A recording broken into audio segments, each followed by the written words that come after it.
All right, let's talk about the metabolic engine, the one that powers pretty much every single thing you do. I mean, from blinking to breathing to thinking. We're going to dive deep into the cell's power plant, right into the mitochondrial matrix, to get a look at one of the most incredible processes in all of biology. You guessed it, we're talking about the citric acid cycle. So here's the game plan. First, we'll get our bearings and see where this whole thing fits in our body's power plant. Then, we'll check out the super important gateway that preps the fuel. After that, we'll take a spin through the cycle itself, step by step.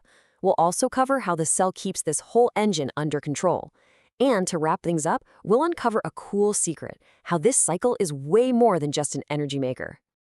Okay, before we get into the nitty-gritty chemistry, let's zoom out, understand the why before we tackle the how. So why is this cycle so important? Well, think of it as the central furnace of your cells. It's the absolute crossroads of your metabolism, where all the different fuels you eat, carbs, fats, proteins, all end up to be burned for energy. So this diagram really lays it all out for us, right? You've got the three big stages of how our cells make energy. Stage 1, that's catabolism, which is just a fancy word for breaking down our food. So, the carbs, fats, and proteins we eat. And look at what happens. They all get funneled into one single molecule, this little 2-carbon guy called acetyl-CoA.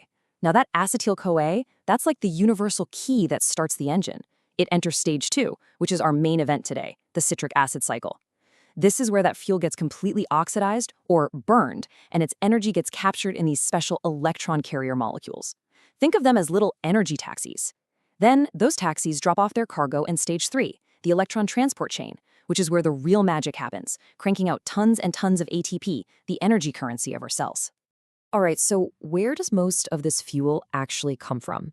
Well, a lot of it starts with glucose. Through a process called glycolysis, glucose gets split into a molecule called pyruvate. But here's the catch. Pyruvate can't just waltz right into the citric acid cycle. Nope. It has to go through this super important, really tightly controlled gateway first. It's a one-way door, and what happens there is absolutely critical. And this right here, this is the reaction. It's the bridge connecting glycolysis to the citric acid cycle. It's a big deal. 3 things happen all at once. First, a carbon atom gets snipped off and floats away as carbon dioxide. Second, the molecule gets oxidized, and that energy is used to charge up an NADH molecule. And third, this thing called coenzyme A gets attached, and voila, we've got our fuel, acetyl-CoA. But this isn't just a simple chemical step. It's all handled by an enormous molecular machine. And when I say massive, I am not kidding. This thing is huge. It's not just one little enzyme doing its thing. No way. The pyruvate dehydrogenase complex, or PDC for short, is basically a microscopic factory, a highly organized multi-part assembly line. It's a true marvel of molecular engineering built to do this one job with just incredible speed and accuracy. I mean, just look at the scale of this complex. The PDC is built from dozens of copies of 3 different core enzymes all packed together. To give you some perspective, this whole structure is bigger than a ribosome, which is the machine that builds all our proteins. And that intricate structure is the secret to its success. It works just like an assembly line, handing off the molecule from one station to the next without letting it float away. This keeps everything moving super fast and prevents any unwanted side reactions. It's just incredibly efficient. Okay, let's trace the journey of one pyruvate molecule through this amazing factory. So it comes in, and wham, the first enzyme clips off a carbon dioxide. Gone. Then, the second enzyme has this long, flexible arm that swings over and literally grabs the 2-carbon piece that's left. That arm then attaches the piece to coenzyme A, and there it is, our fuel, acetyl-CoA. But it's not done. The third enzyme comes in to reset the flexible arm so it's ready for the next pyruvate, and while it's doing that, it generates another one of those energy taxis, an NADH molecule. It's a beautiful, self-contained loop, perfectly designed to prep fuel for the cycle. Okay, fuel is prepped, our acetyl-CoA is ready to go. Now we enter the main event, the citric acid cycle. We're about to follow that little 2-carbon group on an 8-step journey as it gets completely broken down and all of its energy is squeezed out. So this diagram right here, this is our roadmap for the whole process. And you might be wondering, why is it called a cycle? Well, it's actually for a really simple reason. See that molecule at the top, oxaloacetate?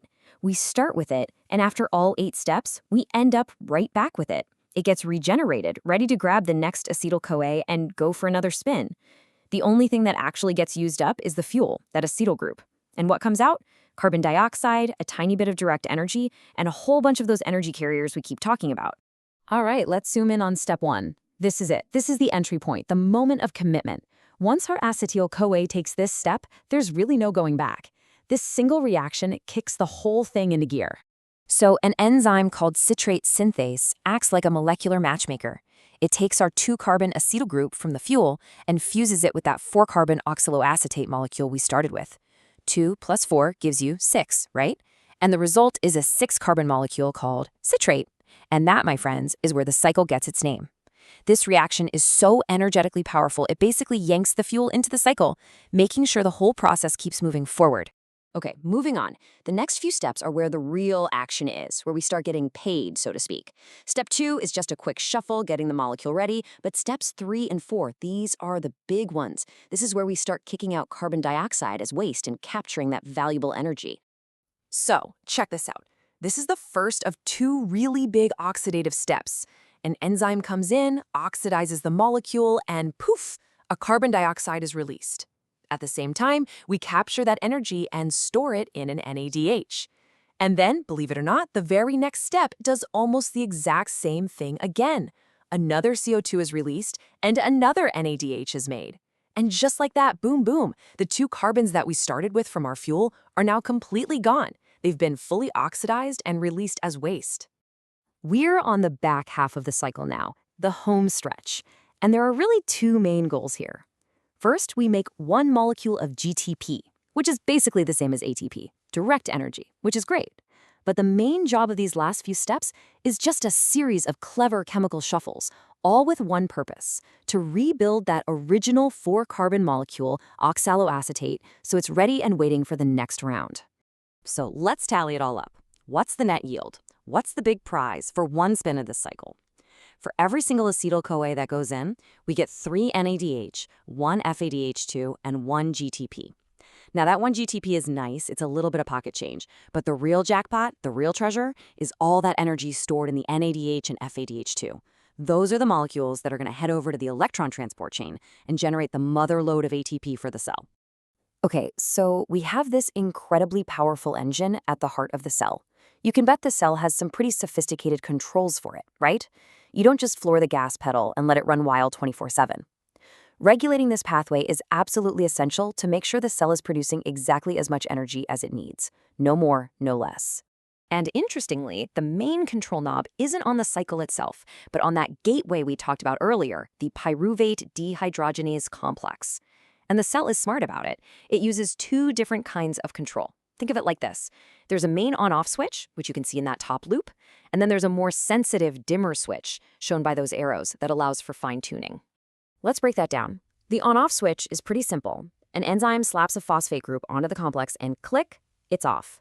When the cell needs more power, another enzyme comes and removes that phosphate and click, it's back on. The dimmer switch is all about feedback. If the cell is flush with energy, lots of ATP floating around, those molecules will actually bind to the complex and slow it down. It's like saying, hey, we're good, take a break. But if fuel is piling up and the cell needs energy, other molecules will bind and ramp it up. It's a beautiful, responsive system based on simple supply and demand. So up until now, we've basically been thinking of the citric acid cycle as a one-way street, right? Fuel goes in, energy comes out. Simple. But, and this is the really cool part, there's a final, fascinating twist. This pathway has a secret double life. It's not just a furnace for burning fuel, it's also a workshop for building new things. The fancy scientific term for this is amphibolyc. It just means it does 2 things: catabolism, which we know is breaking stuff down, and anabolism, which is building new stuff up. And because it does both, the citric acid cycle sits at the absolute dead center of all metabolism in the cell. It's the link between tearing down and building up. And this just shows how incredibly central it is. For example, if your body needs to make new fats, where does it get the building blocks? It pulls citrate right out of the cycle. Need to make certain amino acids or even neurotransmitters for your brain? It'll grab alpha-ketoglutarate. Even the part of your hemoglobin that carries oxygen, the heme group, its journey starts with a molecule siphoned directly from the cycle. It's this bustling hub, constantly providing the raw materials for just about everything the cell needs to build. But wait a minute. That brings up a really important question, doesn't it?